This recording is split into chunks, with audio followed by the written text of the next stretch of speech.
Natalius Pigai bungkam Luhut Binsar Panjaitan. Gak main-main, Natalius Pigai ajukan 3 tuntutan ke Luhut Binsar Panjaitan. Luhut pun tak bergeming. Warta Ekonomi Online Jakarta, mantan komisioner Komnas HAM Natalius Pigai tiba-tiba saja menyodorkan sejumlah permintaan kepada Menko Kemaritiman dan Investasi Luhut Binsar Panjaitan di tengah ramainya dugaan kasus rasisme yang tengah menimpanya sekarang ini. Permintaan Natalius Pigai itu diutarakan lewat akun Twitternya @NataliusPigai. Ada 3 permintaan yang disodorkan kepada Luhut. Salah satunya soal operasi militer dan rasisme kepada warga Papua. Saya hanya meminta 1. Hentikan aliran SDA Papua ke luar Papua. 2. Deployment dan operasi militer dievaluasi. Dan 3. Hentikan rasisme pada rakyat Papua. Itu saja yang saya minta, tidak lebih, kata Natalius Pigai seperti dikutip populis.id pada Kamis 7 Oktober. Natalius Pigai mengatakan sudah beberapa kali mengutarakan permintaan itu secara langsung kepada Luhut. Pak Luhut Binsar Panjaitan 2 kali pernah kita ngobrol. Beliau tahu saya sayang orang-orang kecil dan lemah.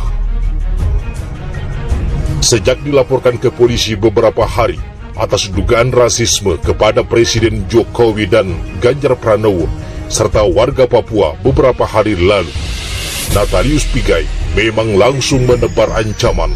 Dia berencana menyeret Luhut ke polisi atas dugaan rasisme.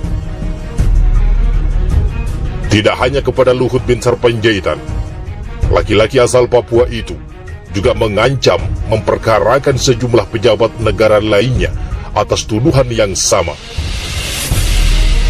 Mereka yang terancam dilaporkan Natalius ini, Gubernur Daerah Istimewa Yogyakarta Sri Sultan Hamengkubuwono X, Menteri Sosial Tri Risma Harini, Menko Kemaritiman dan Investasi Luhut Binsar Panjaitan, hingga mantan Kepala BIN Jenderal Purnawirawan AM Hendro Priyono.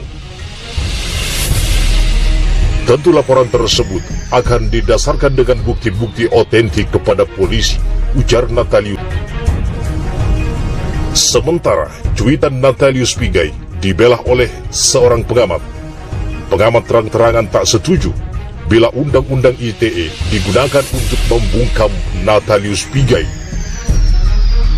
Direktur Lingkar Madani Indonesia, Ray Rangkuti, memberi tanggapan terkait cuitan mantan komisioner Komnas HAM Natalius Pigai. Seperti diketahui sebelumnya, Natalius Pigai dilaporkan para pendukung Jokowi dan Gubernur Jawa Tengah Ganjar Pranowo terkait isu rasisme dan ujaran kebencian. Berulang kali Presiden Jokowi menyatakan jangan mudah saling melaporkan dan bahkan berniat merevisi Undang-Undang ITE, ujar Ray Rangkuti melansir genpi.co Kamis 7 Oktober. Menurutnya, pesan penting tersebut seolah tidak memiliki efek kepada kalangan yang terlihat dekat dengan Presiden. Ray Rangkuti juga mengatakan bahwa ada 2 menteri Jokowi yang acap kali melaporkan orang lain ke polisi dengan dasar Undang-Undang ITE. Dia tidak menyebutkan siapa menteri tersebut. Padahal menteri-menteri ini diharapkan menjadi contoh dari pernyataan Jokowi di lapangan. Kemudian, kenapa para kritikus pemerintahan Jokowi yang selalu jadi objek pelaporan? Jelas Ray Rangkuti. Makin memanas, meski sudah dibantah oleh Luhut Binsar Panjaitan soal keterkaitannya menteri yang berbisnis PCR. Presiden jangan omdo. Jokowi harus tegas menindak, bahkan harus memecat menteri yang terlibat dalam bisnis tersebut. Tribunmedan.com, isu mafia di balik tes COVID-19 PCR masih memanas. Setelah 2 nama menteri Jokowi diisukan terlibat, Wakil Ketua Fraksi PKS DPR RI Mulyanto meminta Presiden Jokowi menindak menteri yang diduga terlibat dalam bisnis alat tes PCR. Menurutnya, Presiden Jokowi tidak boleh membiarkan menteri yang dipimpinnya ikut terlibat dalam bisnis ini karena dapat mengganggu upaya pemerintah menanggulangi pandemi COVID-19. Presiden jangan membiarkan isu ini berkembang berlarut-larut karena dapat menimbulkan ketidakpercayaan masyarakat pada kebijakan pemerintah dalam menanggulangi COVID-19. Membangun kepercayaan publik itu kan tidak mudah, kata Mulyanto kepada wartawan pada Kamis 4 November. Mulyanto menilai tindakan menteri yang ikut berbisnis alat tes PCR tidak etis. Apalagi menteri yang terlibat dalam bisnis ini punya kewenangan mengatur kebijakan penanggulangan COVID-19. Sehingga besar kemungkinan kebijakan yang dibuat diatur sedemikian rupa agar menguntungkan bisnisnya. Negara bisa bangkrut kalau mental menterinya seperti ini. Menteri itu jabatan publik. Jadi, siapapun yang menjabat harus bekerja sepenuhnya untuk kepentingan masyarakat, bukan untuk kepentingan kelompok bisnisnya. Mulyanto menduga konflik kepentingan dalam program penanggulangan COVID-19 sudah lama terjadi. Sebelumnya dalam kasus riset dan produksi vaksin merah putih, adanya konflik kepentingan juga sudah terasa. Riset vaksin merah putih yang dilakukan Universitas Airlangga di bawah koordinasi BRIN dalam konsorsium riset COVID-19 terkesan lambat. Padahal WHO sudah memberi lampu hijau akan ikut terlibat dalam pemantauan uji klinisnya. BPOM juga menyambut baik persiapannya. Namun karena di tengah rai ada kepentingan pihak tertentu, maka proses riset dan produksi vaksin inovasi anak bangsa ini menjadi lama. Diperkirakan vaksin merah putih ini baru bisa diproduksi mulai Juli 2022. Keterlambatan itu ditengarai karena Menteri Luhut menggadang-gadang masuknya produsen vaksin China untuk diproduksi massal di Indonesia, yang juga direncanakan pada waktu yang bersamaan dengan produksi vaksin merah putih. Ini kan terkesan ada bias kebijakan. Publik menduga ada udang di balik batu, karena di saat fase krusial kita mengembangkan vaksin anak bangsa, justru yang dipromosikan adalah vaksin asing yang akan dibangun di dalam negeri. Ini kan kontradiktif, kata Mulyanto. Seharusnya, kata dia, pemerintah mendahulukan produk inovasi anak bangsa agar menjadi tuan di negerinya sendiri, bukan selalu terlena pada produk impor. Di tengah kritikan biaya tes COVID-19, tes PCR yang berubah-ubah hingga dugaan mafia PCR, muncul nama Luhut bin Sarpanjaitan dan Erick Thohir.